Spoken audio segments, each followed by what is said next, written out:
So guys आज हमारे पास है हिगविजन का एनवीआर और इस एनवीआर में हार्ड डिस्क का इंस्टॉलेशन और इसे रैक के अंदर कैसे माउंट करते हैं ये आज हम देखेंगे। जो प्रॉपर वे होता है इंस्टॉलेशन का वो क्या होता है वो सारी चीज़ें आज मैं आपको दिखाने वाला हूँ।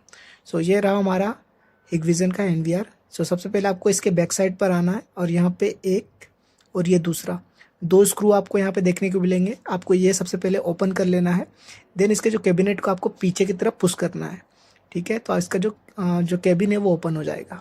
सो ये मैं इसे साइड में अब रख लेता हूँ और आप यहाँ पे देख सकते हैं ये हमारा पीसीबी हो गया, मदरबोर्ड, और ये रहा पावर सप्लाई। रेड कलर के जो केबल्स आपको देखने को मिल रहे हैं ये साटा इंटरफेस है, ओके, जिसके साथ आपको हार्ड डिस्क कनेक्ट करना होता है। यहाँ पे आप देख सकते हैं JPS1, JPS2, JPS3 और ये JPS4, यानी कि ये हर एक हार्ड डिस्क के लिए एक अलग अलग साटा का जो इंटरफेस है। सो आपको जो हार्ड डिस्क नंबर 1 होगा वो आपको साटा 1 में ही लगाना है, जो हार्ड डिस्क 2 होगा उसे 2 में लगाना है। सेम उसी तरह ये इसका जो साटा हार्ड डिस्क हो गया उसका पावर सप्लाई का केबल हो गया।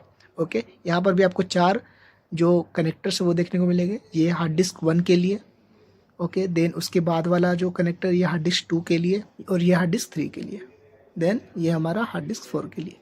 ये जो एनवीआर है 4 हार्ड डिस्क सपोर्ट करता है। सो ये हमारे पास 2 हार्ड डिस्क है। आज हम इन 2 हार्ड डिस्क का जो इंस्टॉलेशन है वो आपको दिखाएंगे।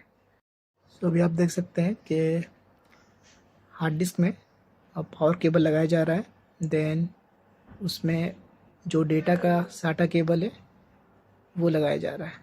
ठीक है, पर यहाँ पे ये रॉन्ग वे है, आपको इस तरह से नहीं लगाना है। आपको क्या करना है, जो पहला साटा पावर केबल है जो अभी मैं आपको दिखा रहा हूँ, पहले हार्ड डिस्क में पहला साटा केबल, डेटा का जो रेड केबल है ये डेटा के लिए है। ठीक है, जो दूसरा वाला केबल है वो पावर के लिए है। सेम उसी तरह जो हमारा दूसरा हार्ड डिस्क है इसमें हमने डेटा का जो साटा केबल है वो लगाया, जो साटा का पावर केबल है वो हमने लगाया। ठीक है, तो कुछ इस तरह से जो केबल्स है वो आपको लगेंगे। सो जो हार्ड डिस्क का इंस्टॉलेशन है, यहाँ पे हार्ड डिस्क के इंस्टॉलेशन के लिए भी आपको प्रॉपर ध्यान देनी है। यहाँ पे 4 हार्ड डिस्क के अलग अलग जगह बने हुए हैं। ठीक है, हार्ड डिस्क नंबर 1 को 1 के डायरेक्शन में ही लगाना है। जो पहला सबसे और जो आपका एनवीआर है उसके राइट साइड से जो स्टार्टिंग पॉइंट है वो पहला हार्ड डिस्क का स्पेस होगा। ठीक है, तो अभी क्या करना है, जो हमारा हार्ड डिस्क है उसका जो पोजीशन है वो हमने सेटअप कर लिया है, यानी कि आपको प्रॉपर अलाइन करना है। इसके जो नॉच है जहाँ पे स्क्रू का इसका जो ऑप्शन दिया गया है वहाँ पे आपको इसे अलाइन करना है। देन एनवीआर को पलटना है और दूसरे तरफ से इसके जो स्क्रू है वो आपको फिक्स करने हैं। ठीक है, तो ये जो हमारा एक हार्ड डिस्क है वो हम रिमूव कर लेते हैं ताकि हम आसानी से एनवीआर को पलट सके।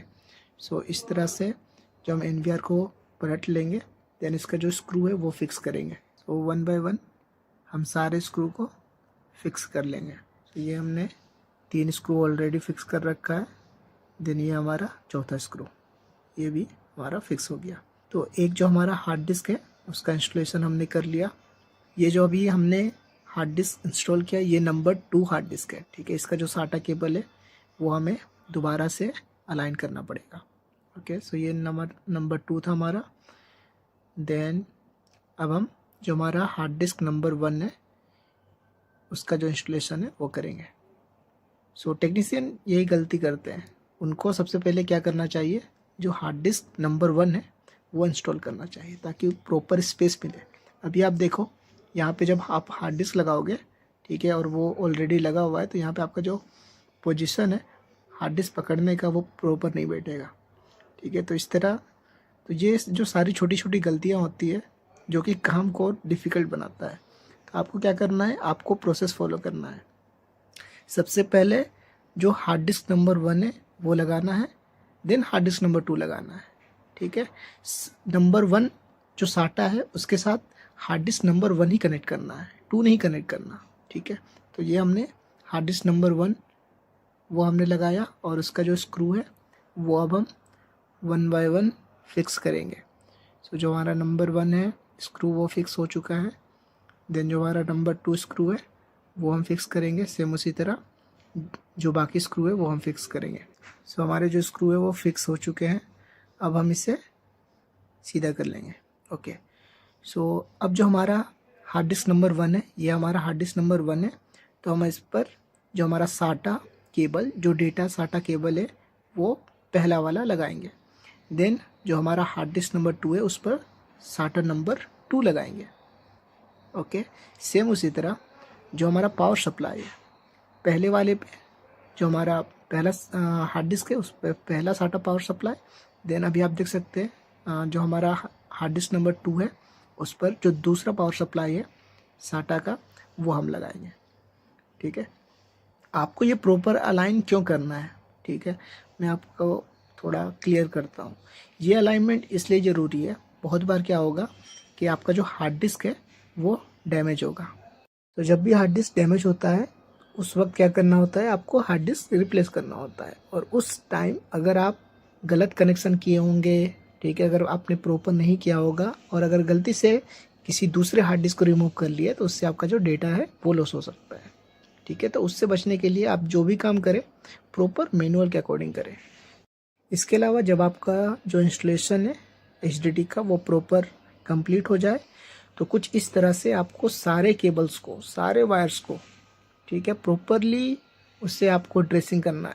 ठीक है, कोई भी वायर किसी दूसरे मटेरियल या MCB जो हमारा PCB है या फिर वहाँ पर फैन है, ठीक है, उसके साथ टच ना हो। अगर वो टच होगा तो फिर वो मदरबोर्ड को डैमेज करेगा। मदरबोर्ड डैमेज यानी कि आपका जो पूरा NVR है वो डैमेज। ठीक है, तो जब भी आप काम करें प्रॉपर काम करें और जो सीक्वेंस है, ठीक है, उसे फॉलो करें। बहुत लोग काम करते हैं पर जो सीक्वेंस है वो फॉलो नहीं करते। साटा हार्ड डिस्क 1 में साटा 4 लग जाता है, या तो साटा 1 और 2 यूज़ ही नहीं करते, सीधा साटा 4 और 3 यूज़ करते हैं। तो ये प्रॉपर वे नहीं है। ठीक है, तो आपको प्रॉपर वे में काम करना है। इंस्टॉलेशन के बाद जो हमारा कवर है वो हम क्लोज करेंगे और दोनों स्क्रू को फिक्स करेंगे। ठीक है, सो इस NVR में आपको 2 लैंड पोर्ट देखने को मिलता है। एक से आप कैमरा चला सकते हैं, दूसरे से आप NVR को ऑनलाइन कर सकते हैं, जिसके लिए आपको बाद में IP चेंज करने की ज़रूरत नहीं है। ये हमारा ऑडियो इन और ऑडियो आउट, इसमें आप एक माइक और एक स्पीकर कनेक्ट कर सकते हैं। ये हमारा HDMI आउटपुट हो गया, इससे आप अपना मॉनिटर कनेक्ट करके मॉनिटरिंग कर सकते हैं। देन आपका VGA, देन RS-232, इसका जो इस्तेमाल है वो NVR का जो कंसोल है वो लेने के लिए किया जाता है, यानी कि जो कुछ CLI कमांड होते हैं जिसके थ्रू आप NVR को कन्फिगर कर सकते हैं। देन हमारा USB 3.0, then alarm output and alarm input. जो हमारा अलार्म इनपुट है वो 16 है, देन जो हमारा अलार्म आउटपुट है वो 8 है। देन RS-485, यहाँ पे आप जो वीकेंड रीडर्स होते हैं उन्हें आप कनेक्ट कर सकते हैं। ओके, देन ये हमारा पावर सप्लाई हो गया SMPS, यहाँ से आप पावर दे सकते हैं। देन ये हमारा अर्थ का जो सिंबल है वो आप देख सकते हैं। ओके, और मैं आपको इसका जो मॉडल है वो आपको दिखाता हूँ। सो ये है इस NVR का मॉडल नंबर DS-7716NXI-K4। सो ये हमारा NVR का मॉडल है। अब हम देखेंगे जो इस NVR को हम रैक पे कैसे माउंट करेंगे। उसके लिए यहाँ पे जो टूल किट दिए गए हैं, ये इसे कहते हैं रैक माउंट किट। ओके, ये भी आपको इस NVR के साथ मिलेगा। सो जो किट है वो कुछ इस तरह से देखने को मिलेगा। इसे आपको NVR के दोनों साइड में लगाना होता है। ठीक है, इसे आपको NVR के दोनों साइड फिक्स करना होगा। एक साइड हमारा फिक्स हो गया, देन हम इसे पलटेंगे और ये हमारा दूसरा साइड, और इस साइड भी हम इस रैक माउंट किट को फिक्स करेंगे स्क्रू के मदद से। सो आपको प्रॉपरली, यहाँ पे गलतियाँ क्या होती है कि लोग 1 या 2 स्क्रू फिक्स करते हैं, ठीक है, पर आपको ऐसा नहीं करना है। आपको जो 3 के 3 स्क्रू दिए गए हैं उन तीनों को फिक्स करना है, ताकि जब इसे रैक पर माउंट किया जाए तो ये पूरा जो लोड है NVR का वो उठा सके। वरना क्या होगा, जो आपका रैक माउंट किट है ये भी डैमेज होगा और हो सकता है आपका जो NVR है वो गिर जाए।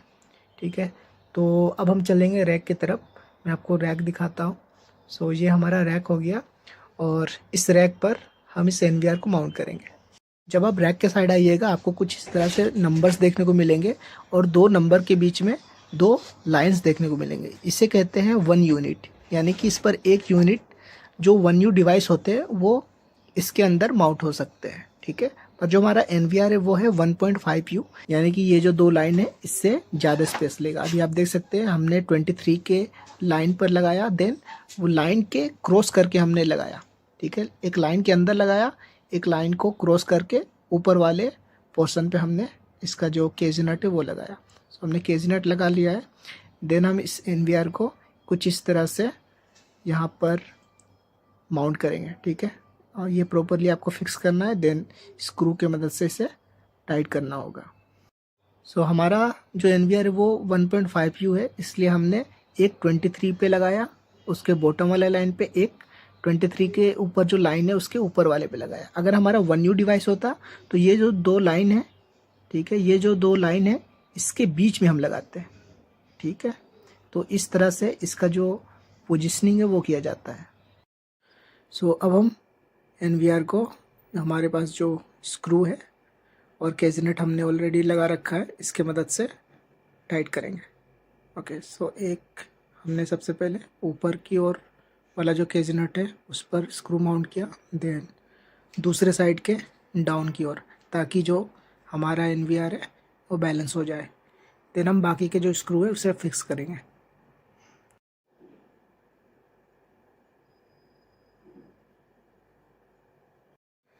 और हमारा जो NVR है वो माउंट हो चुका है। सो इस तरह से आप NVR का इंस्टॉलेशन कर सकते हैं अपने रैक पे। So thank you, thanks for watching.